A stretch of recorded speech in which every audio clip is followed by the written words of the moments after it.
나를 어려서부터 교훈하셨으므로 내가 지금까지 주의 기이한 일들을 전하였나이다. 하나님이여, 내가 늙어 백발이 될 때에도 나를 버리지 마시며 내가 주의 힘을 후대에 전하고 주의 능력을 장래의 모든 사람에게 전하기까지 나를 버리지 마소서. 하나님이여, 주의 의가 또한 지극히 높으시니이다.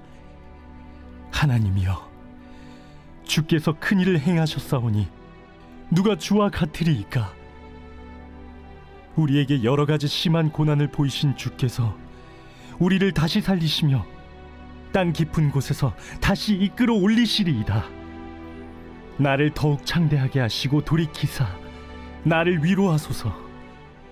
나의 하나님이여, 내가 또 비파로 주를 찬양하며 주의 성씨를 찬양하리이다. 이스라엘의 거룩하신 주여, 내가 수금으로 주를 찬양하리이다.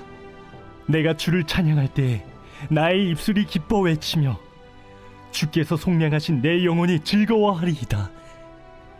나의 혀도 종일토록 주의 의를 작은 소리로 읊조리오리니 나를 모해하려 하던 자들이 수치와 무한을 당함이니이다.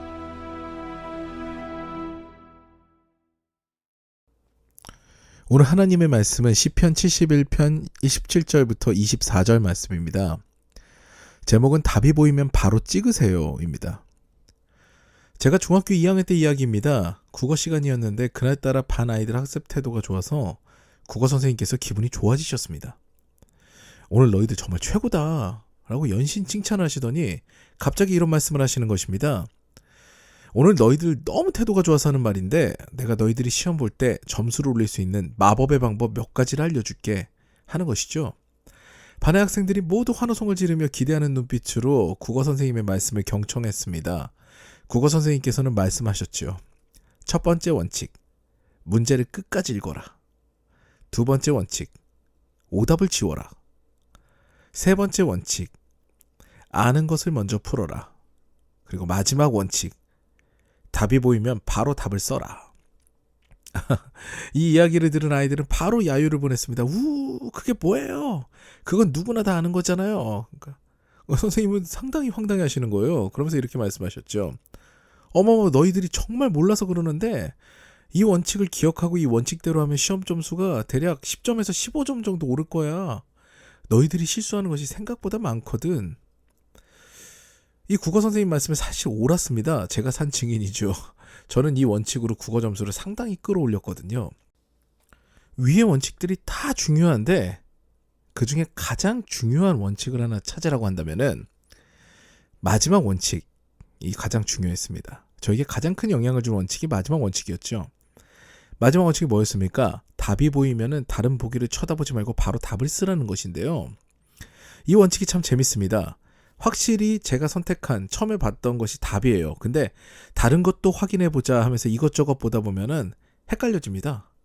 그러다가 자기 생각에 빠져서 오답을 고르는 경우도 분명히 있었던 거죠. 그런 경험을 몇 번 하다 보니까 나중에 저는 무조건 답이 보이면 돌아보지 않고 답을 적어서 그냥 팍 찍어버립니다. 그래서 점수를 획득하곤 했습니다. 사랑하는 여러분, 답이 보이면 바로 쓰는 것이 맞습니다. 이것저것 재면서 답을 적는 것을 미루게 된다면은 오답을 고를 수 있어요. 아예 답을 못 쓴 채로 제출하게 되는 그런 불상사를 겪게 될 수 있습니다. 제가 한 가지 질문을 드리고 싶습니다. 예수님은 진리입니까? 아닙니까? 또 우리의 신앙이 진리입니까? 아닙니까? 진리라면은 의심하지 말고 따라가는 것이 옳습니다. 바로 답을 적어내는 것이 승리하는 비결이죠. 제가 어릴 적에 이렇게 이야기하는 어른들의 이야기를 들은 적이 있습니다. 지금 믿어도 구원받고 나중에 믿어도 구원받으면 세상 거 다 즐기다가 죽기 전에 나중에 고백하고 천국 가면 되겠네. 물론 지금 믿으나 후에 믿으나 하나님께서 선물로 주시는 구원은 같습니다. 그러나 현실에서의 삶은 판이하게 달라집니다. 구원의 여정은 결코 만만하지 않거든요. 삶을 산다는 것이 쉽지 않은 일이라는 이야기입니다. 그 험난한 인생길을 일찍 주님을 믿고 주님과 동행하는 것, 그것도 그렇지 않은 것이 너무나 다르다는 거죠. 주님을 어릴 적부터 믿는 것은 마치 답을 선점하는 것과 같습니다. 미리 답을 찍은 것과 같아요. 이미 인생의 정답을 선택한 상태로 인생길을 걸어가는 거죠. 구원은 당연히 보장이 되어 있으며 험난한 인생길을 외롭지 않게 어떤 어려움과 괴로움도 주님과 함께 넉넉하게 이겨낼 수 있는 인생이 준비가 되는 것입니다. 오늘 17절 말씀을 보면 하나님이여 나를 어려서부터 교훈하셨으므로 내가 지금까지 주의 기이한 일들을 전하였나이다 라고 기록이 되어 있습니다. 어려서 주님을 알고 주님의 교훈을 깨달은 시인은 주님의 기이한 일들을 경험하고 전합니다. 기적과 같은 사건들 가운데 놀라운 인생길을 주님과 함께 걸어간 것이죠. 이어서 20절 말씀을 보게 되면 주님과 동행하는 자의 놀라운 회복의 말씀을 목도하게 됩니다. 우리에게 여러 가지 심한 고난을 보이신 주께서 우리를 다시 살리시며 땅 깊은 곳에서 다시 이끌어 올리시리이다.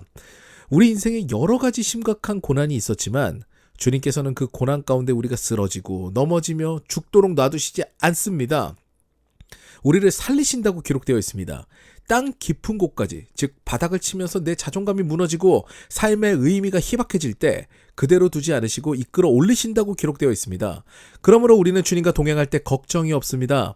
사망의 음침한 골짜기를 걸어가도 두려움이 없죠. 주께서 함께 하시며 지키시기 때문입니다. 우리를 지키시는 주님은 졸지도 피곤해하지도 않으시는 좋으신 하나님이십니다. 그래서 주님을 일찍 만나 주님의 교훈을 즐겨하는 자들의 입에서는 찬송이 늘 흘러넘칩니다. 걱정할 필요가 없거든요. 23절 말씀을 보면 내가 주를 찬양할 때 나의 입술이 기뻐 외치며 주께서 속량하신 내 영혼이 즐거워하리이다. 그저 기쁨과 즐거움의 찬양이 나옵니다. 주님께서 우리를 기쁘고 즐겁게 하시죠. 그저 찬양함으로 회복이 일어납니다. 사랑하는 여러분, 이왕이면 일찍 주님을 선택하고 주님께 나아오는 것이 인생의 복임을 깨달아야 합니다. 주님께서는 주님을 찾는 자들에게 만족함을 주시는 분이십니다. 오늘도 우리를 심각한 고난에서 건지시며 바닥을 칠 때 다시 끌어올리시는 주님을 만나서 인생의 회복을 경험하시고 그 결과 입술에 기쁨과 즐거움 그리고 감사의 찬양이 흘러넘치는 저와 더 사랑 가족 여러분 되시기를 주님의 이름으로 축원합니다. 이제 다 같이 기도하시겠는데요.